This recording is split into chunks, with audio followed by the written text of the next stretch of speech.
This is the Frontier Freedom Hour, sponsored by Centennial Institute at Colorado Christian University. Here's Jeff Hunt. Friends, great to be with you. As the intro mentioned, we're sponsored by the Centennial Institute at Colorado Christian University. We got a new president, Eric Hogue, who we'll have on the show eventually in the coming weeks. He's got a lot on his plate right now as he's taking over the mantle of the captain over at Colorado Christian University. You know, CCU is a university on a mission, a university with a deep commitment to Jesus Christ and the teachings of the Bible. CCU, just think about this. Think about all the challenges our culture is facing, and think about the fact that we are launching accountants, business leaders, counselors, pastors, teachers, musicians, communications experts, engineers, so much more, 200 degree options. All these brilliant, young, Christian conservative minds going out into the culture to change things. They're lights. They're bright, beaming lights. And they're brilliant, and they're committed to faith, and they're changing our culture from the inside out. The College of Undergraduate Studies is home to more than 1,500 traditional undergraduate students. These are students living on campus, having the kind of traditional college experience. And then we have over 8,000 adult learners worldwide, more than 90% of those students completing their degrees entirely online. So if you're like me, you got kids, you got a career, you're busy, but you wanted that next step, you wanted something to open that door for you, ccu.edu will open those kind of new opportunities. It's a great school committed to Christ, the conservative worldview. We are not moving. We are standing on the rock. So go visit ccu.edu. All right, I want to give a little bit of a disclaimer. If you're tuning in for the first time, the content discussed on this week's show deals with sensitive issues of child sexual abuse online. We strongly encourage listener discretion. We're talking with Theresa Sidebotham, who assists organizations in the U.S. and internationally with a special focus on employment law, religious and nonprofit law, and child safety.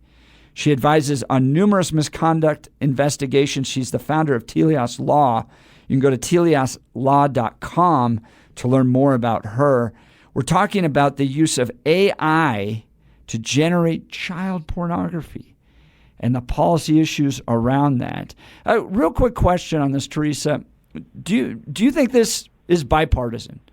Do you think it's one of those few issues, please, for the love of God, that no one's going to be pushing back on either side, and either on the kind of freedom libertarian side or on the kind of sexual licentiousness side, that everyone would go, this is unacceptable. It should pass unanimously. Any restrictions on this should pass unanimously in the House and Senate and be signed by the executive.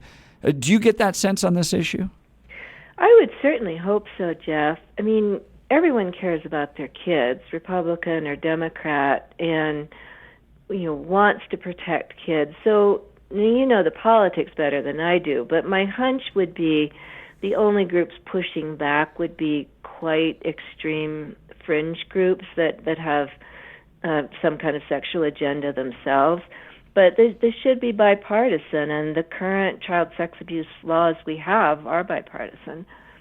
Do you think you can separate child pornography from just general adult pornography in the sense of its impact on a person's soul, on their sexual habits, those types of things?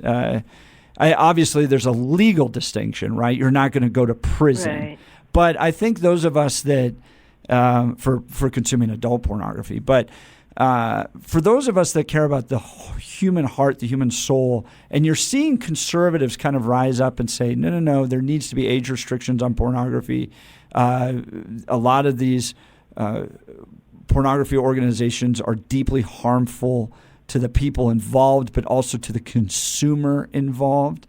Do you think it's important for Christians to speak into the use of pornography broadly? Well, I do, for several reasons. One is it's certainly not conducive to having the kind of pure heart and holy life that we're called to. There's a lot of research that it's destructive to marriage relationships, destructive to sexuality. You know, in some countries we've got disturbing reports that people are becoming incapable of actual real-life sexual relationships because of addictions to porn. So, psychologically, spiritually, that's all very disturbing, and we should be fighting it. In terms of the comparison to child porn, it's like different kinds of poisons. There's some poisons that make you pretty sick and don't kill you instantly, and then there's others that you're dead. So degrees of evil, I think you can probably speak to that. And a lot of, there may not be a bipartisan or cross-faith willingness to fight porn, or there might be, but there should be much more willingness to fight child sex abuse materials. And incidentally, I think the feminists are starting to speak out more about porn. There's a growing realization that a lot of porn is just intensely exploitive of whoever's in it. And you've had there's different waves of feminism. There was kind of early wave feminism, which was the notion that we want equal rights when it comes to employment opportunities, voting, those types of things. And I think almost everybody agreed with that. Right. But then you have second, third wave feminism, which was really moving out of families, separating sexual identity out of procreation and creating healthy and strong families. I want to live a sexually free life. That's not just to women, that's to men as well. But I think it's important for Christians to speak into, Theresa, obviously you've had a family, you've had children, you built a successful career. My wife would often say, you can have it all, you just can't have it all at the exact same time. Right? You need to make sacrifices. You need to spend time with your kids when they're young. You can have careers later or have your career now, but make sure you take time to build a family later if that's what you want. But I guess, the notion of pornography kind of jumping on this idea of just sexual liberation, that I am free to do what I want to do with my body, has not led to, I think, the results that we want in this nation. That people are depressed. Record suicides taking place in this nation. It has not given us what it promised. And the role of Christians, especially Christian women like Theresa Sidebotham, speaking into the formation of the family, the importance of the family, and abiding by the teachings of the Bible is critical. Do you agree with that? Absolutely. We look at sexual liberation, we've had a generation or two, and I'm kind of like, yeah, how's that working for you? Because you watch the young women, the ones who are living with their boyfriends, and somebody gets engaged, gets married, and everybody's clustered around, all excited. Oh, it's happening. Oh, you're going to start a family. Deep down in our souls, we know what's important. We know that commitment to one spouse and happily ever after is really what we want. But we've set things up in a way that makes it almost impossible to get it. So that's why my heart breaks for the young people who don't understand it, and the ones who, are solid faith background, who are waiting to marriage, who are committing. They're happier.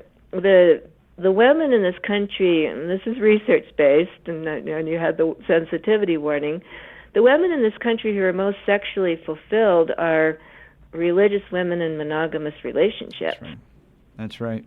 And there's lots of studies. Brad Wilcox, who's been a regular at the Centennial Institute of Colorado Christian University on marriage studies, shows that people are just happier in married relationships. And the men live longer. Right, that's true.